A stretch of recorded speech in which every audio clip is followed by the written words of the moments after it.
Me llamo Miguel Rodríguez y llevo 10 años en la policía. La ciudad en la que trabajo no se puede calificar como tranquila, pero tampoco es especialmente peligrosa. En su mayoría lidiamos con delitos menores y a veces ocurren casos serios. Honestamente, no he visto mucho horror en mi carrera, hasta hace poco. Mi vida transcurría con normalidad, trabajo, casa, amigos. Nada fuera de lo común. Pero todo cambió en una noche. Todo comenzó con la desaparición de una persona. Estaba en la comisaría cuando sonó el teléfono en mi escritorio. El despachador informó que había recibido una llamada sobre una persona desaparecida. Generalmente estos casos se resuelven rápidamente. O la persona aparece por sí sola o la encontramos en unas pocas horas. Pero este caso fue diferente. Me preparé y salí a atender el llamado. En el camino recordaba casos similares y trataba de prepararme para hablar con los familiares del desaparecido. Al llegar, vi a una mujer mayor que lucía extremadamente angustiada. Me contó que su hijo, Carlos, no había regresado a casa después del trabajo y no respondía a las llamadas. No había señales de lucha, nada sospechoso, simplemente desapareció. Carlos era un chico normal, trabajaba en una tienda local y nunca se metía en problemas. Esto me puso en alerta. Comenzamos a buscar alrededor de su casa, entrevistamos a los vecinos, pero nadie había visto ni oído nada. Parecía una desaparición común, pero algo en este caso me inquietaba. A la mañana siguiente decidí pasar nuevamente por el lugar donde desapareció Carlos. Esta vez me acompañaba mi compañera, Laura. Ella había regresado de sus vacaciones recientemente y aún no conocía todos los detalles del caso. Le conté todo lo que sabía mientras nos dirigíamos a la casa de Carlos. Al llegar nos recibió la misma mujer mayor, su madre, Dolores. Lucía aún más cansada y preocupada que el día anterior. Intenté calmarla, asegurándole que estábamos haciendo todo lo posible para encontrar a su hijo. Comenzamos a entrevistar a personas que podrían saber algo. Uno de los vecinos, don Pedro, recordó haber visto a Carlos la noche anterior cerca de un almacén abandonado en las afueras de la ciudad. Era extraño, ya que Carlos nunca había mencionado tener asuntos en esa área. Laura y yo decidimos ir allí. El almacén era viejo y llevaba mucho tiempo abandonado. El lugar tenía un aspecto sombrío y deprimente. Comenzamos a inspeccionar la zona, con la esperanza de encontrar alguna pista. En el suelo notamos huellas de barro y pequeños trozos de tela que podrían pertenecer a Carlos. Era la primera pista real. Continuamos buscando dentro del almacén. Al pasar junto a viejas estanterías oxidadas y cajas, Laura notó una de ellas ligeramente abierta. Dentro encontramos su teléfono. La pantalla estaba rota y en la parte trasera había rastros de sangre. Esto no auguraba nada bueno. Regresamos a la comisaría y enviamos el teléfono a peritaje. Mientras esperábamos los resultados, decidí contactar a otras comisarías para saber si habían tenido casos similares. Y ahí fue cuando empezó lo más extraño. En otras ciudades también desaparecían personas y todas las pistas llevaban a lugares abandonados similares. Esto sugería que todos estos incidentes estaban de alguna manera conectados. Mis colegas también notaron esta extraña coincidencia. Decidimos unir esfuerzos y llevar a cabo una investigación conjunta. Cada vez más personas comenzaban a desaparecer, y cada vez más pruebas apuntaban a que detrás de esto había alguien o algo muy organizado. Al día siguiente llegué a la comisaría más temprano de lo habitual. Apenas había dormido esa noche, repasando todos los detalles del caso en mi cabeza. Laura ya estaba allí analizando los datos sobre la desaparición de Carlos. El peritaje del teléfono confirmó la presencia de la sangre de Carlos, pero no reveló nada más útil. Laura sugirió volver al almacén para asegurarnos de no haber pasado por alto algo importante. Al regresar al lugar, revisamos minuciosamente cada rincón del almacén. Esta vez encontramos algo más interesante. Una pequeña libreta negra track que estaba debajo de un montón de cajas viejas. En la libreta había anotaciones que parecían ilegibles y caóticas, pero entre ellas encontramos las direcciones de varios edificios abandonados en nuestra ciudad. Esto nos daba nuevos lugares para investigar. Comenzamos a inspeccionar esos lugares uno por uno. Cada vez encontrábamos algo que nos ponía nerviosos, trozos de ropa, viejas fotografías que parecían totalmente fuera de lugar. Mientras tanto, la situación se intensificaba. Las desapariciones continuaban y todo indicaba que detrás de esto estaba una misma persona o grupo de personas. Comencé a recibir llamadas extrañas. Los números estaban ocultos y al otro lado de la línea solo había silencio. Era inquietante, pero traté de no dejarme llevar por el pánico y seguí trabajando. Laura empezó a notar que no éramos los únicos investigando este caso. Varias veces nos parecía que nos seguían. Vimos coches desconocidos estacionados cerca de la comisaría y personas que parecían observarnos intencionalmente. Un día, cuando volvía a casa, noté que el mismo coche que había visto cerca de la comisaría me seguía. No fui directamente a casa. En lugar de eso, di una vuelta por el barrio e intenté despistar al perseguidor. Funcionó. El coche giró en otra dirección. Pero este incidente me hizo reflexionar. Alguien realmente nos estaba vigilando. Y eso quedó claro. Al día siguiente decidimos hablar con nuestro capitán para discutir nuestras sospechas. El capitán Ramírez era un policía experimentado y también tenía la sensación de que algo no estaba bien. Nos dijo que tuviéramos más cuidado y nos dio permiso para usar recursos adicionales en nuestra investigación. Mientras tanto, comencé a notar que mis colegas se comportaban de manera extraña. Algunos de ellos empezaron a evitarme a mí y a Laura, otros directamente nos ignoraban. Esto me puso aún más en alerta. Tal vez alguien de los nuestros estaba involucrado en este caso. Nuestro trabajo en el caso de Carlos continuaba. Una noche, al regresar a casa, noté que la puerta estaba ligeramente abierta. Recordaba claramente haberla cerrado. Dentro todo parecía en su lugar, pero había algo que no estaba bien. En la mesa de la cocina estaba mi cuaderno con notas del caso de Carlos. Nunca lo dejaba en casa. Llamé a Laura y le conté mis sospechas. Ella sugirió hacer una vigilancia nocturna cerca del almacén para ver si alguien regresaba allí. Esa noche nos instalamos en el coche cerca del almacén, observando cada movimiento.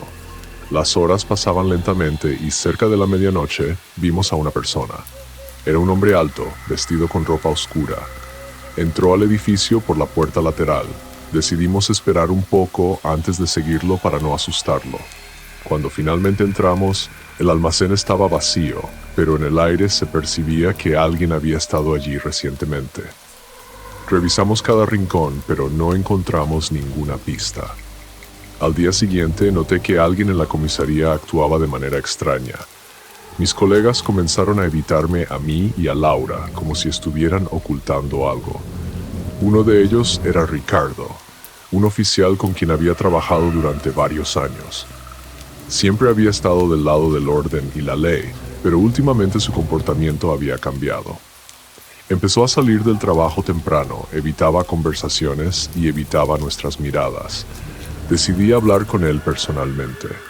Una noche lo encontré saliendo de la comisaría y le ofrecí llevarlo a casa. Aceptó, y en el camino traté de iniciar una conversación casual, pero Ricardo parecía nervioso. Cuando mencioné el caso de Carlos, se cerró aún más. «Ricardo, ¿sabes algo sobre este caso?», le pregunté directamente. Me miró con una expresión como si quisiera decir algo, pero cambió de opinión. «Miguel, es mejor que no te metas más en esto. Puede ser peligroso no solo para ti, sino también para tus seres queridos». Esas palabras solo aumentaron mis sospechas.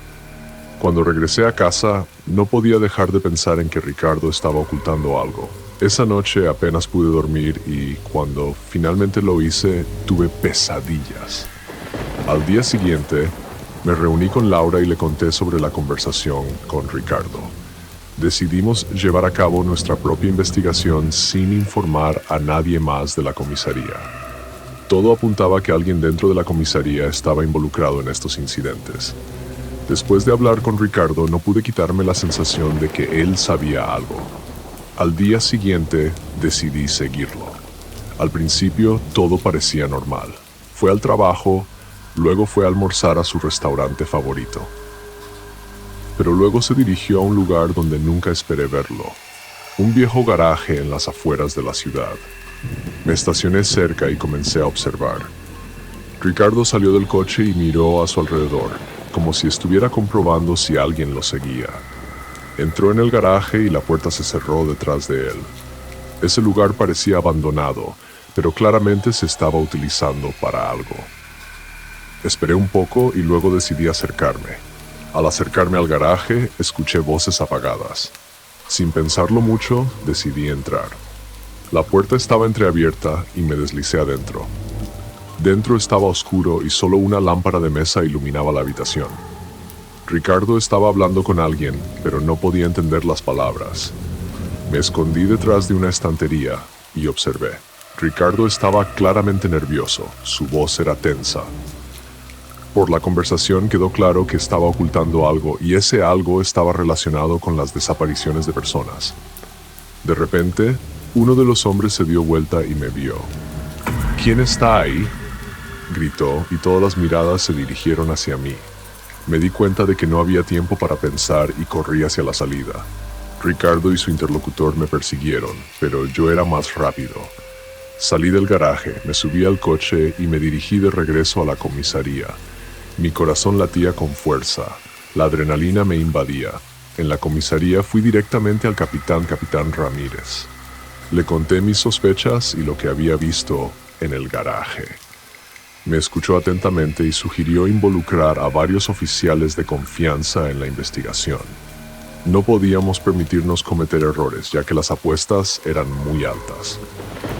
Esa misma tarde decidimos realizar una redada en el garaje. Nos preparamos minuciosamente, conscientes de que cualquier movimiento en falso podría costarnos la vida.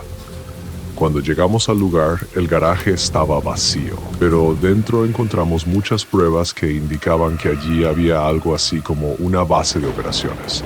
Notas, fotos de personas desaparecidas, mapas, todo apuntaba a que allí se planeaban las desapariciones. Entre los hallazgos, descubrí fotos de Ricardo con personas desconocidas para mí. Estas personas claramente estaban involucradas en esta actividad. Pero lo peor de todo, encontré fotos mías y de Laura, tomadas evidentemente sin nuestro conocimiento. Eso significaba que también estábamos bajo vigilancia. Tomar conciencia de que Laura y yo estábamos siendo vigilados lo cambió todo.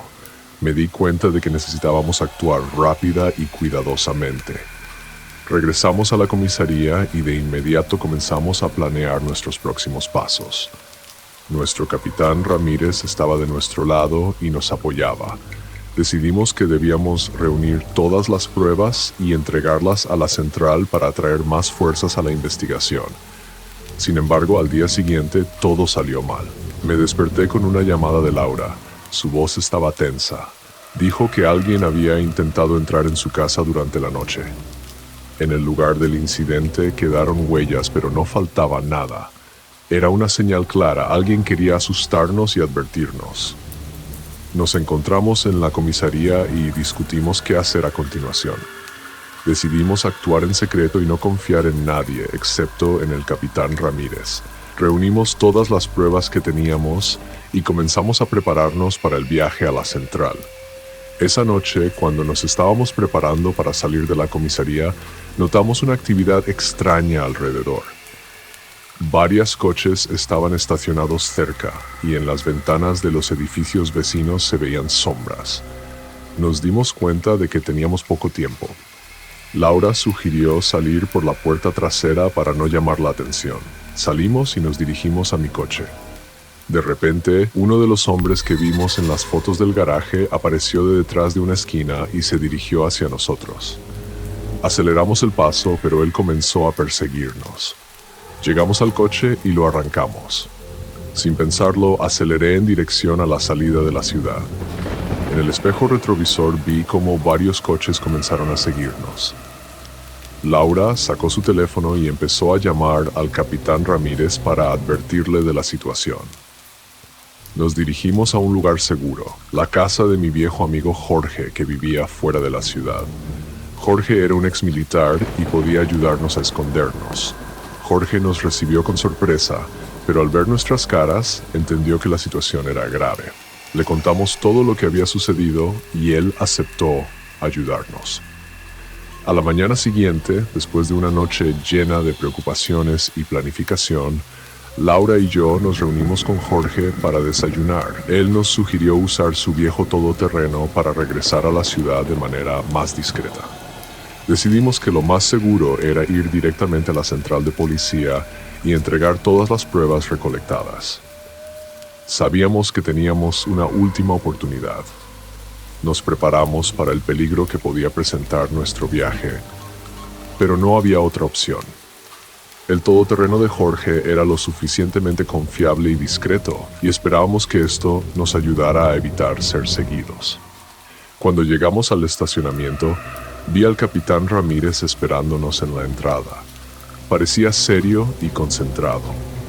Nos dirigimos rápidamente hacia él con la carpeta de pruebas en las manos. Entramos al edificio y nos dirigimos a la sala de conferencias, donde ya nos esperaban oficiales de alto rango. Comenzamos a presentar todas las pruebas y testimonios que habíamos reunido. Laura habló sobre las fotos y notas encontradas, mientras yo señalaba en el mapa todos los puntos donde habíamos encontrado pistas de las personas desaparecidas.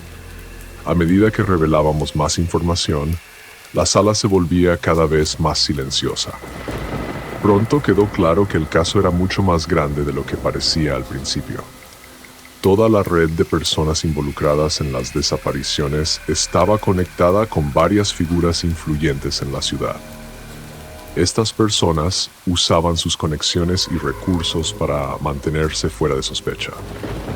Durante varias horas trabajamos con los oficiales de la central, desarrollando un plan de acción. Cuando dejamos el edificio, sentí un cierto alivio. Habíamos dado un paso importante para desmantelar esta red y salvar a la gente. Al día siguiente comenzaron las operaciones. Los oficiales arrestaban a los sospechosos, confiscaban documentos y registraban lugares relacionados con la red. A medida que se disponía de más información, la imagen se hacía más clara. Logramos descubrir que detrás de todo esto estaba una sola persona, que usaba su influencia para ocultar los crímenes y controlar a las personas. Esta persona fue arrestada en su casa en las afueras de la ciudad. Intentó escapar, pero nuestros oficiales estaban preparados para cualquier situación. En su casa encontraron numerosas pruebas que confirmaban su participación en las desapariciones y otros crímenes. Finalmente, el caso de Carlos Salazar fue resuelto y los culpables fueron llevados ante la justicia. Laura y yo volvimos a nuestras tareas habituales, pero este caso nos cambió para siempre. Nos dimos cuenta de que a veces el peligro puede esconderse en los lugares más inesperados, y que ser policía no es solo mantener el orden, sino también proteger a los que están en peligro. Esta historia dejó su huella en nuestras vidas, pero también nos recordó la importancia de nuestro trabajo y que siempre debemos estar preparados para nuevos desafíos.